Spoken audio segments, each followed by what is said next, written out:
of our Divine Mother. Our Divine Mother says you must get rid of all inner as well as all outer moments of anger, impatience, and dislike.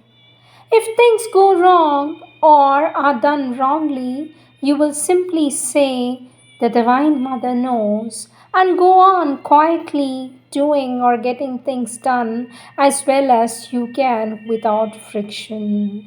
With always our love and blessings, says our Divine Mother.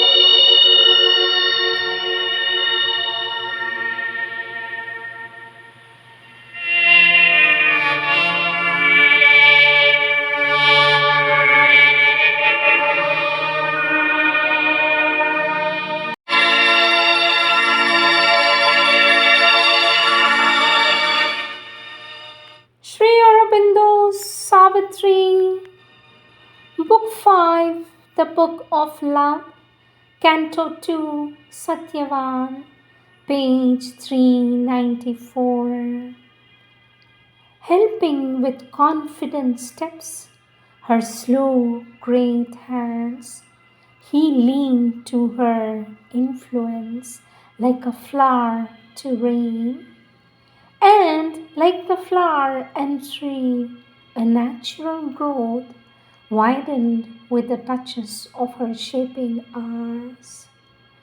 The mastery free natures have was his, and they ascend to joy and spacious calm.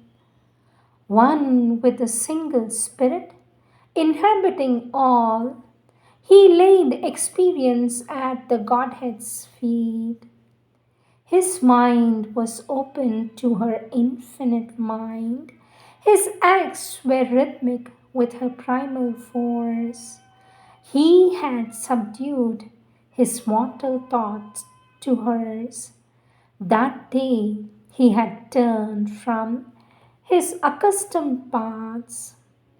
For one who, knowing every moment's load, can move in all our studied or careless steps, had laid the spell of destiny on his feet and drawn him to the forest's flowering verge.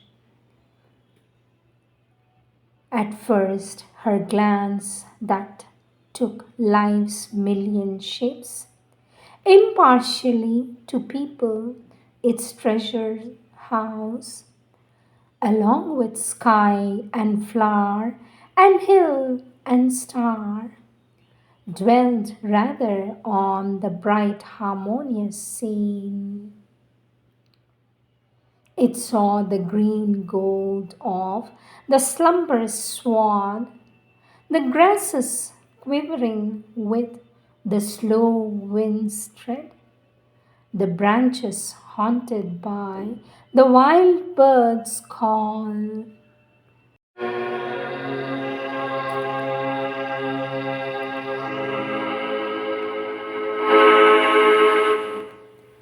Words of our Lord Sri Aurobindo, taken from the collective works of our Lord Sri Aurobindo book Letters on Himself and the Ashram. Topic Sadhana in the Ashram, page 634. Topic Sadhana in the Ashram, page 634. First subtopic Communal Sadhana. Our Lord Sri Aurobindo says there is no communal sadhana. It is the individuals who do the sadhana, and that creates a collective atmosphere with a character and movements of its own. Question: in the commune, can sadhaks help each other in the sadhana? For this, our Lord Sri Aurobindo says, what commune? There is no commune here. There is only a group of people who are supposed to follow the same sadhana. In what way is the next question. Anyone can help any other if he has the capacity to help. It has nothing to do with the commune.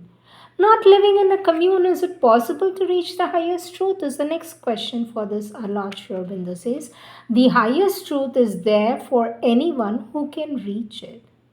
Next subtopic, personal difficulties and progress in integral yoga. Our Lord Sri Aurobindo says, you have now taken the right attitude, and if you keep it, all will go better. It is to the Divine Mother that you have come for yoga, not for the old kind of life. It is to the Divine Mother that you have come for integral yoga, not for the old kind of life. You should also regard this as an ashram, not as an ordinary samskar. And in your dealings with others, here strive to conquer anger, self assertion, and pride, whatever may be their attitude or behavior towards you. For so long as you keep these moods, you will find it difficult to make progress in integral yoga. Question: if the difficulties in my nature still persist for so many years of sadhana, how can I be certain of success? How can I think that I'm fit for the integral yoga? For this, our Lord Sri Aurobindo says the vital difficulties persist so long as one indulges in any way the lower nature. Even after one has ceased indulging, they persist so long as there is anything in the lower consciousness which desires or regrets them or is still responsive to their touch. When they return, either as waves from the universal Prakriti or as an attack by the hostile forces. If length of time in mastering the vital or transforming it were a proof of unfitness, then nobody in this ashram or outside would be fit for integral yoga. Question: until success actually comes, there is always a chance that it will not come at all. For this, our Lord Sri Aurobindo says, the mind can argue like that about anything, not yet actually realize and establish beyond dispute without flaw. But what one has to lean on in integral yoga is not the reasonings of the physical mind, but faith in the soul and the secret certitude of the spirit. Question: I want to have yogic consciousness all the time and never lose it. This constant moving between light and darkness, peace and struggle cannot be a proof of progress. In what way am I incorrect? For this, our Lord Sri Aurobindo says, absolutely incorrect. The progress of the sadhana is for most even such as an alternation because it is precisely a struggle between the powers of light and darkness, those who want the divine transformation and those who want the continuance of the old ignorant nature. At each step, something has to be conquered from the hold of the ignorance, something brought down from the light above. When the whole nature is opened and the peace and equality are brought down into vital and physical and settled there, then there is no inner disturbance. But the struggle continues until there is the beginning of the supramental transformation, says our Lord on 20th July 1933. Question: how is it that many sadhaks who had a strong spiritual tendency before coming to the ashram have got stuck in the vital difficulties after many years in the sadhana? For this, our Lord Sri Aurobindo answers on 18 July 1934 and says, it is because outside, before people come here, they are quite satisfied with their inner spiritual experience and there is no idea of changing or attempt to change the vital. The moment this idea is imposed on the vital or an attempt begins, all the vital difficulties begins. That is one reason, but by itself it would not have mattered as much. The difficulties would have appeared, but they could have been conquered without so much trouble. But here, owing to the wrong attitude of many sadhaks, their indulgence of the vital opposition and revolt, an atmosphere of extreme vital difficulty has been created, and when one comes to stay here, all that atmosphere throws itself upon him, and it is only by a great and prolonged struggle that he can get back to the spiritual simplicity and straightforward aspiration or the psychic poise. Our Lord Sri Aurobindo says on 19 July 1934, I do not see why you are having difficulties or the external consciousness denying the inner truth should prevent you from calling our help. At that rate, hardly anybody could call for help. Almost everybody in the ashram, except a few, have this difficulty of the external consciousness denying or standing in the way of the inner experience and trying to cling to its old ideas, ways, habits, and desires. This division, says our Lord, in human nature is a universal fact and one should not make too much of it. Once the peace and power are there, it is best to trust to that to remove in time the opposition and enlighten and occupy the external nature. Question: you have often spoken of the man of sorrows in connection with me, but I was cheerful fellow at school and college. So I am afraid he is a contribution, partially at least, of your integral yoga. For this, our Lord Sri Aurobindo says, not of my yoga, but of the blasted atmosphere that has been created here by the theory that revolts, doubt, and resultant sorrow and struggle, and all that rot are the best way to progress. The ashram, says our Lord, has never been able to get out of it, but only some people have escaped. The others have opened themselves to the confounded man of sorrows and got the natural sequence. But why the devil did you get it? The man of sorrows is a fellow who is always making a row on himself and covering himself with the sevenfold overcoats of tragedy and gloom, and he would not feel his existence justified if he could not be colossally miserable. When he gets on people's backs, he puts the same thing on them.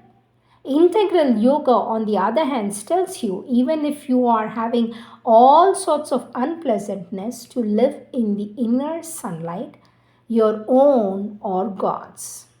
At least most yogas do, except the Vaishnava, but the yoga here is not a Vaishnava yoga, says our Lord Sri Aurobindo.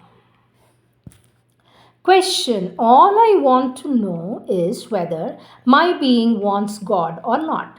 I'm always asking, I have come here to attain God, but perhaps this is just a self deception. For this, our Lord Sri Aurobindo says, I have answered your question. You came here because your soul was moved to seek the divine. That some part of your vital has strong attachments to the people you left behind is a fact, but it does not make your soul seeking unreal. Our Lord Sri Aurobindo says, if the presence and persistence of vital difficulties were to prove that a sadhak is unfit and has no chance, then only one or two in the ashram, or perhaps not even they, would survive the test. The feeling of dryness or not being able to aspire is also no proof. Every sadhak gets periods and even long periods of such emptiness. I could point to some who are considered among the most advanced sadhaks and are yet not free yet altogether from the family instincts. It is therefore quite unreasonable to be upset because these reactions still linger in you.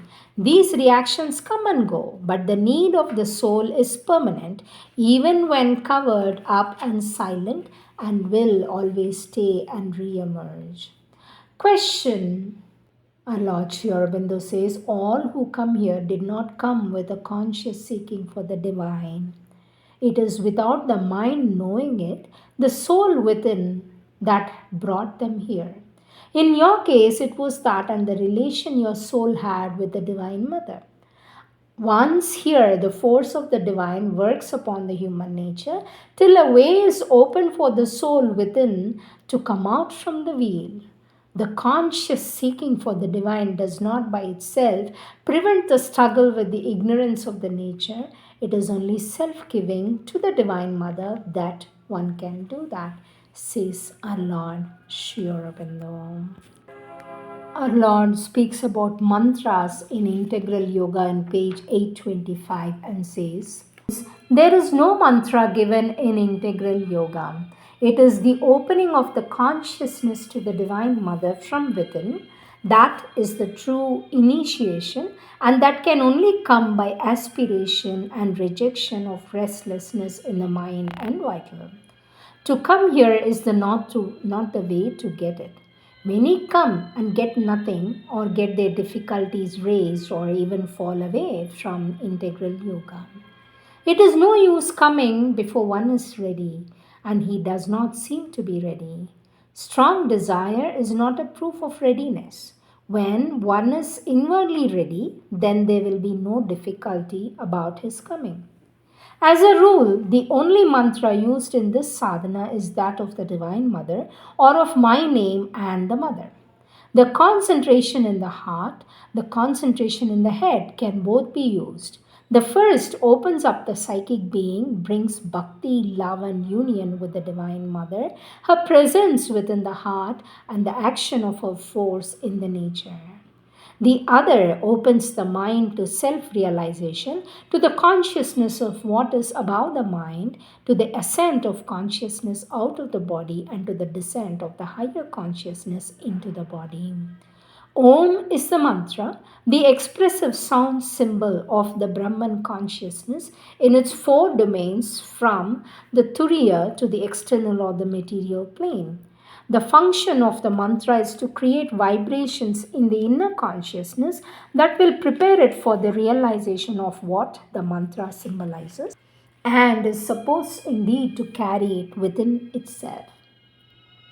The mantra Om should therefore lead towards the opening of the consciousness to the sight and feeling of the one consciousness in all material things, in the inner being and in the supraphysical worlds, in the causal plane above superconscient to us, and finally the supreme liberated transcendence above all cosmic existence. The last is usually the main preoccupation with those who use the mantra. In this integral yoga, says our Lord Sri Aurobindo, there is no fixed mantra, no stress is laid on mantras, although sadhaks can use one if they find it helpful, so long as they find it helpful. The stress is rather on an aspiration in the consciousness and the concentration of the mind, heart, will, all the being. If the mantra is found helpful for that, one can use it. Om is rightly used, not mechanically, might very well help in the opening upwards and outwards cosmic consciousness as well as the descent, says our Lord Sri Aurobindo.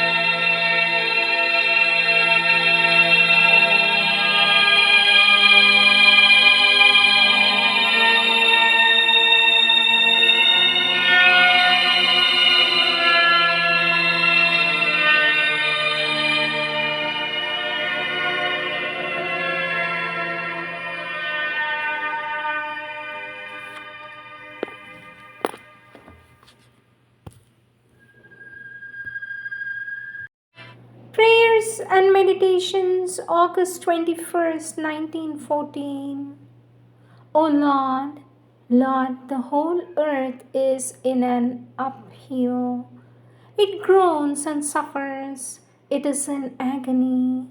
All the suffering that has descended upon it must not be in vain. Grant that all this bloodshed may produce a swifter germination of the seeds of beauty and light and love, which must blossom and cover the earth with their rich harvest. Out of the depths of this abysm of darkness, the whole being of the earth cries to thee that thou may give it air and light. It is stifling. Wilt thou not come to its aid? O Lord, what must we do to triumph? Hear us, for we must conquer at any price. Break down every resistance. Appear.